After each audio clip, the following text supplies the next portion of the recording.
Hi everyone, I'm very pleased today to welcome Mr. Alvin Clark, who's here to tell us about his inspiring story full of advocacy, twists and turns, and ultimately having a kidney transplant 8 years ago. Thanks for joining us here today. Oh, thanks for having me. So Alvin, you were born with nephrogenic diabetes insipidus, NDI, which was the start of your lifelong journey with diabetes. Can you take us back to that time and tell us what you learned? The way it was described to me when I first started out is a lot of people will have maybe 24 filters, like coffee filters, to filter their urine, where I'll have 2 or 3. So I have much higher flow of water throughput through my body than a normal person. When I was younger, my drinking glass literally was a 2-quart jug, and I could drink it down. My stomach would distend, and then you could watch it as my body absorbed the water like a sponge. Wow. And that carried on right up until I had my transplant. So it created issues for me socially, because if I followed my urge to pee, I'd be going every 15 or 20 minutes. That created problems during school, things like that. It created other issues. So what I started doing is I would hold and hold it and hold it. And one of the side effects of that as a kid is I always used to walk around with a pot belly, and it wasn't fat, it was because my bladder was so distended. I could hold almost 2 liters a year before I had to void. So that created some interesting issues growing up. The other problem that I had is because I had to have so much water, I would sit at the water fountain for 5 minutes drinking steady at school.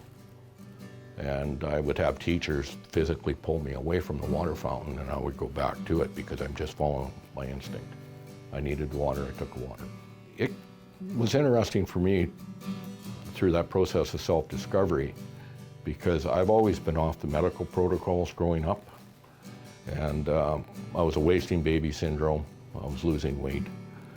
So they kept taking me back to the doctor, and then Dr. Baird, Angus Baird was my doctor at the time. He convinced Dr. Henry Dunn from UBC, an endocrinologist, to take my case. And he finally diagnosed me having NDI at 15 months old. 15 months old. Yes. So it was only my mother's instincts up until that 15-month diagnosis that kept me alive, because she always maintained my water intake. That's incredible. Yeah. So how does NDI impact your kidneys? What it does is the glomerulus is distended, and that's usually, if there's any damage, that's where it's going to be. And the bigger issue is they're always worried about distended bladder. Well, maintaining a water intake was difficult, depended on what I was doing, etc. I was always very active as a kid. I grew up in the age where we didn't have a TV until I was 12. Dad didn't believe in it. There was no internet, there were no games. So their solution was we got up in the morning, fed breakfast, we were outside and playing with the neighborhood. When you say maintaining water intake, how many liters did that look like? Liters? I can go in gallons. Let's go in gallons then. I probably, during my childhood, 4 or 5 gallons a day, easy. Without thinking. As I got older, I didn't require as much. But part of the requirement for the water intake is when I started to restrict it. Running around, and I was always borderline dehydrated.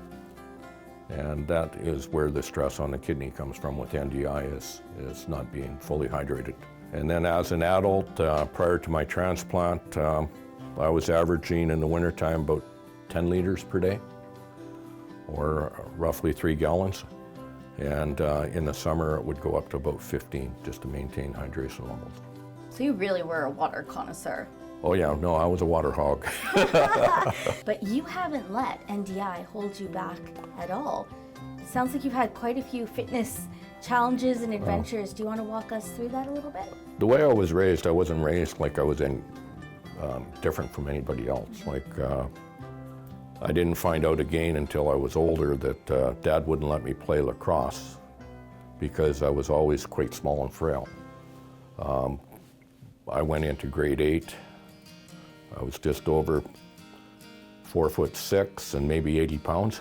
But I was very, very small. I wanted to play football all the time when I was younger, and by the time I made the minimum weight to play football, I was too old.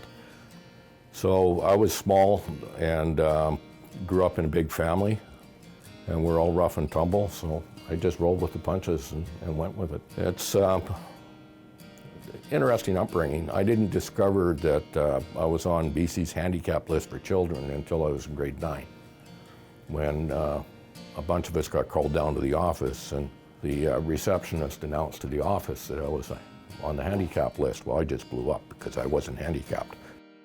I'm not a natural athlete, but I've managed to work hard enough that I was moderately successful in my athletic career. I made some pretty good teams and managed to keep up with it. So I've always been a little on the portly side, but when I was younger, I was always out doing something. Do you have any memorable, races, runs, marathons that you want to tell us about? The best advice my wife gave me is she got me involved in the fitness club. And the fitness club's point of view was, we're not just here to have you go through and do exercises, you'll have a destination that you'll train to do. So with that club, we hiked Machu Picchu, we did the south rim of the Grand Canyon. We hiked down to the river and back in one day. We hiked the West Coast Trail in 3 days. We did the rides for Conquer Cancer with them. I did Grand Fondo with them. The Portland to, Seattle to Portland, I rode twice with them to do that. And they got me into that aspect of it. I call it my midlife crisis because that's when we got into all the athletics. Up until I did a partial tear in my lamina doing weightlifting. That's incredibly inspiring.